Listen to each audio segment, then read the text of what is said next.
la mejor, porque tiene disciplina, dirigente y jugador. Jugadores que en la cancha ponen garra y corazón, defendiendo la casaca y a su pueblo con amor, defendiendo la casaca y a su pueblo con amor.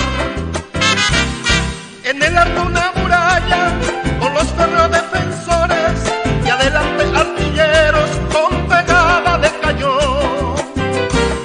Y en la grada la hinchada alentando con pasión, terminada la jornada, Arroyense es ganador.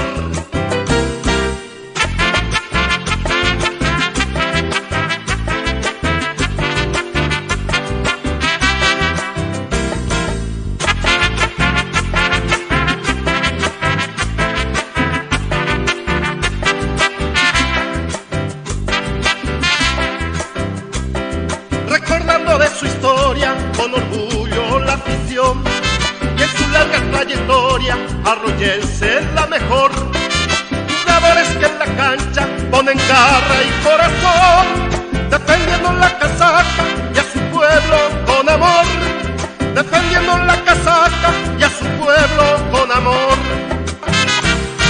En el arco una muralla con los perros defensores y adelante artilleros con pegada de cañón.